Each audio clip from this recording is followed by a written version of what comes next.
What is taboo for you may not be taboo for me. Your taboo is yours. Whatever you want to do with your taboo is good by me. This episode is named Moon Men Deep Inside, and it may or may not seem taboo to you. That's okay. This podcast episode is especially for you if you enjoy science fiction time travel adventures. So basic, right? Are you ready for this one? Here is the man you want as your close personal guide in this subject matter. He is an established author and artist from Las Vegas, Nevada. He just released the 2026 version of his illustrated science fiction time travel adventure. He's going to take you up, and away, baby, to the crater Clavius. Yeah, the one you learned about in the famous Stanley Kubrick film. Here we go. To the moon, Alice. Let's get going now. When I was 16 or 17, that was when I wrote my first science fiction story. But the process of being a storyteller is something I cannot explain in a logical way, nor do I fully understand why I tell the stories that I do. My stories come from somewhere, but I am not conscious of where that place, if it is a place, may be. My storytelling happens by itself, even if that may sound mysterious or strange. At some point I decided I was going to create a world in which being gay was the focus. And I originally, when I was writing I used to jokingly think of it as the great American novel. And I didn't, it was going to be novel length. I don't know how great it was. But it was a pretty much straight, linear, beginning, middle, end type story about a guy who leaves his ex-wife, divorces her. She stays in New England. He moves out west. And he ends up in Arizona, northern Arizona, joins a gym, and becomes interested in bodybuilding.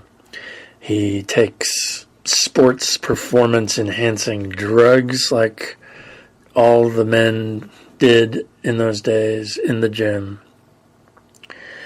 And I thought, well, here's a setting. It's real. It really did happen. The drugs, the gym, the guys.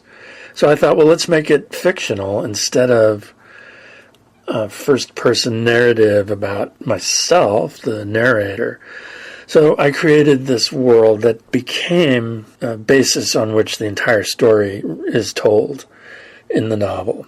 And it's set in the future, but there's a lot of time spent in northern Arizona and in southern Nevada in the 20th century and the first part of the 21st.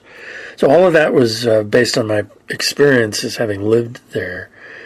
And so I thought, well, I'm just going to turn it into it's gay men living in that part of they lived on the moon, but they came to work in the past in the 20th century and the 21st in Arizona and Nevada. And that was the focal point. That is the focal point of Baja Clavius, Moon Men Deep Inside, northern Arizona, southern Nevada. How I found Bullhead was I knew some people in my hometown who had settled in Arizona along the Colorado River. There were, at that time, hopes that whole area would become a resort that would be very successful, and it would attract a lot of California and Nevada tourism. And they named it Arizona's West Coast. The hope was to make it a resort area for people who wanted outdoor recreation like the Colorado River provides, and that they would travel there and it would become a venue for tourism. You arrive in northern Arizona and you see Bullhead and you say to yourself, what? What is this place? And why does anyone live here? So I moved to Bullhead and I got a job really quickly. I was very surprised. I went from being unemployed for many, many, many months to suddenly I was a country radio sales guy, and I was very happy about that.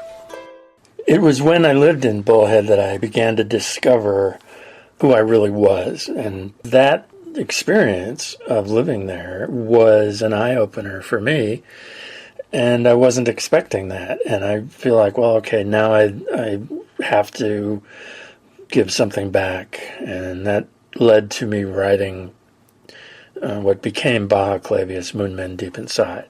So I found a gym and bought a membership, and I started working out at a gym in Bullhead. And it was because of that choice that I met several guys who were into the Bullhead gym scene, where it was primarily unmarried guys who spent an excessive amount of time at the gym thinking about attaining physical perfection or something close to it. At the Bullhead gym, I met this person who became a friend of mine, a guy, and he became my personal trainer as well. So I had a friend that I met, and I signed up as a client of his. He was a personal trainer.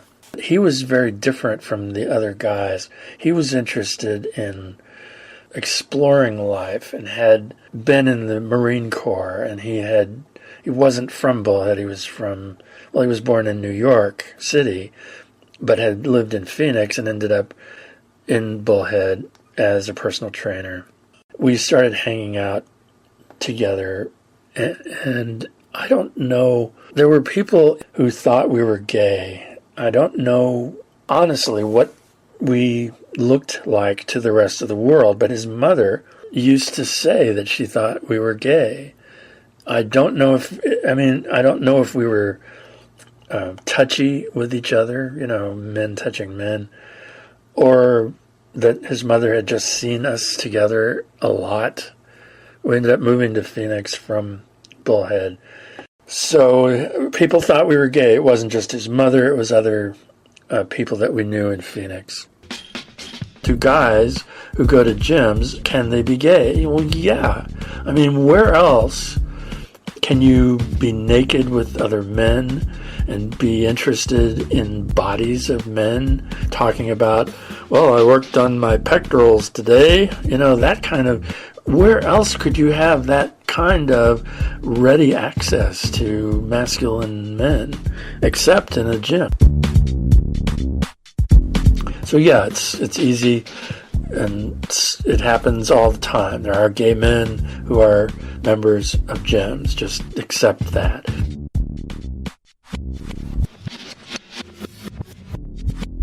After I left Arizona and moved to Washington, D.C., and I did have sex with men in the Washington, D.C. area. And actually, that was still the 20th century. But I would say there is a 21st century sensibility, if you will, to the gay sexuality that I depict. And I think I'm more or less happy with how the sexual stuff in my storytelling turned out. It wasn't ever my intent to write pornography. I think people that write in the literary sense, they put together short stories or novellas or even novels that are meant as pornography to get people off sexually. That was never my intent with my storytelling in Baja Clavius, Moon Men Deep Inside. It was, I needed to and wanted to tell sexual stories about, or the things that happened sexually between the men in the stories.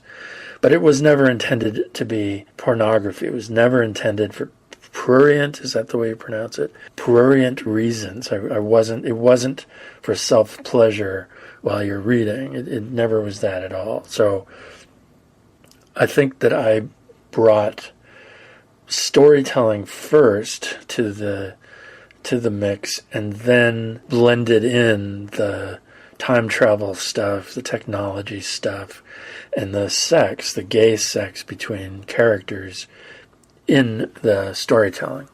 If you look at my work as an illustrator, a 3D artist, however you want to refer to my work, and you look at, I have said that I was never intending, and I did not intend to write a story that had pornography as its purpose. However, when you look at the images and illustrations, the artwork that I do, it is a whole different thing. I depict men, naked men, frontal nudity, men engaged in sex with other men.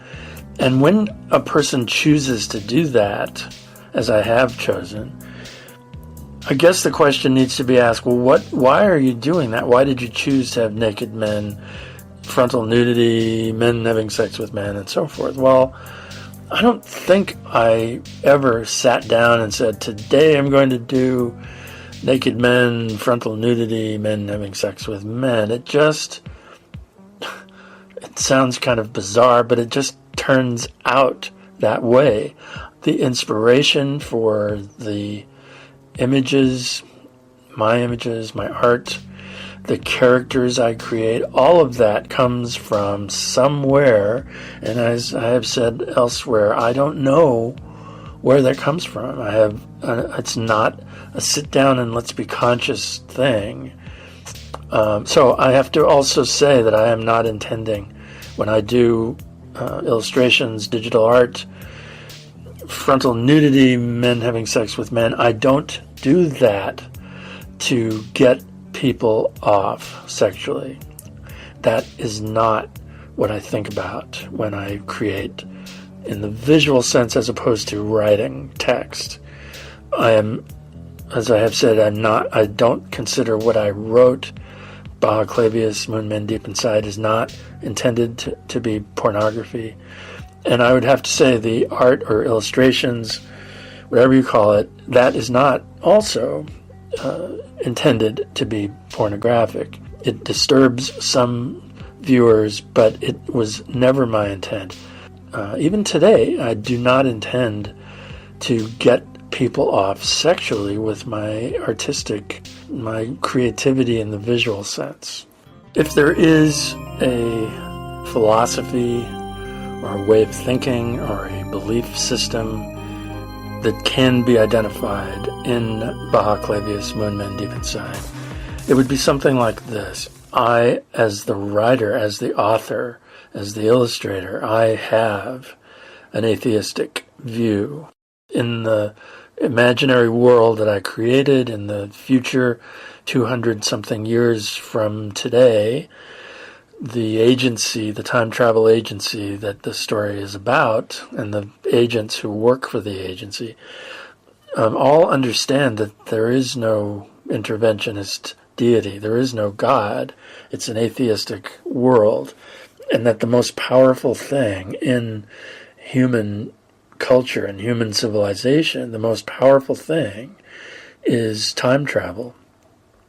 But time travel is not a religion. You don't need any belief systems to support time travel. And in my telling of the stories involving the adventures that these agents from the future get involved with in the past, it is not a belief system. They just routinely and as a matter of fact accept that there is no God and that it is just the work that they do is the most powerful thing that has ever been found in human civilization on Earth and on the moon. But time travel, not religion. You don't become an atheist because you want to be part of a minority. You don't become an atheist. I don't think there's a choice. I think in my case, I just arrived at atheism. To any person who believes in a deity, who believes in the particular organized religion known as the Roman Catholic Church, who believes in Judaism or Islam and so forth. I have no disrespect at all. But as a person, I believe, and as a writer, I believe that if you look honestly at life on our planet, that the conclusion you will arrive at, if you're honest, is that God was invented by man, not the other way around. That also is not an original thought. You have seen it many times in science fiction. For me, anyway, it's common and mundane. It may seem blasphemous, but I hope a person can't be accidentally blasphemous. I think it requires intent, malice of forethought, as they say in the legal sense of libel and slander. I think I just wrote a story that I thought was good. Happens to be about a life in an imaginary universe where there is no God, and time travel is the most important and most powerful thing that humans have ever done. So what about the morality? That, I'm sure, will be a question some would have. How can you have moral people if they don't have a religious basis for their morality? Well, I believe that you don't need religion, you don't need God to be moral. You can choose to be a good person as opposed to a bad person, with or without God. You don't need a God to tell you to be good. You can choose to be good because you choose to be good. That's my belief. Again, not terribly original, but that's my belief. So the morality, if you look at the morality of the world that I depict in Baja Clavius, Moon Men Deep Inside, I address the morality of taking lives because they do, the agents, and this is not a spoiler, but the agents make choices and the agents make decisions that lead to the deaths of others. And sometimes that moral question comes up in the stories that I tell. Should you feel responsible for the deaths of others, is the way I phrase it. And if you don't have a God, right, you have no religion, you have no God, what is going to be your moral core? What is going to be your moral center so that you're not out just killing people because it's fun to kill people or whatever other reasons there are for killing people? These are things that I explore in my storytelling. In Baja Clavius, Moon Men Deep Inside, near the end of the novel, I report, or as the writer, I report on the creation of a religion that is connected to time travel. And that's kind of a spoiler, but I'm sorry I had to lay that out there. So how do I feel about I didn't create the religion based on time travel, but I report on it as the author. There isn't really an established, I never took the time to write out belief systems. Do they have angels, apostles, and so forth? I don't know. I just reported on creating the religion based on time travel. And I think when you get to the end of the novel that you'll find that's a credible thing. My doing so it's meant to be kind of a wink, wink, nudge, nudge. In real life, I don't think I would believe in a religion based on time travel any more than I would believe in L. Ron Hubbard's religion based on science fiction or in the Abrahamic God of Islam and Christianity and Judaism. To me, it's pretty much in the same direction. It's created by humanity for many, many, many purposes, but it's still created by humanity. It isn't something that exists out there in the universe on its own. It was wholly invented here on planet Earth a long time ago. I'm aware that the creator of Star Trek, Gene Roddenberry, he did not believe that faster than light travel was possible. And yet, he created the Starship Enterprise and all those wonderful characters, and the people visited faraway planets that they could never get to unless faster than light travel were possible. So it was Roddenberry's own suspension of disbelief when he created faster-than-light starships for Star Trek. So you can ask, how do I feel about time travel? Do I think time travel is ever going to be accomplished? And I don't know. It seems like a pretty unusual thing. It's in my knowledge of science and in my knowledge of physics, it seems that time travel is a theoretical possibility, but will humanity ever have the wherewithal in the intellectual sense, the smarts, or the power of the technology that's required, that would be required for time travel? I don't know. So I'll just leave it to you. I think the story that I tell about an agency, a time travel agency, is certainly interesting and fun. Whether it actually will come about a couple of 100 years from now, I don't know. I guess we'll just have to wait and see. But thank you for listening today, and I hope you will enjoy reading and looking at the illustrations that I created for Baja Clavius, Moon Men Deep Inside. Thank you again. Thanks to you for joining us today to listen to this podcast episode. You can discover more by visiting the free website moonmendeepinside.com. Let me repeat that web address for you: moonmendeepinside.com. Go there now and have fun. Be sure to tell others about what you heard here today in this science fiction time travel podcast. Thanks so much for listening.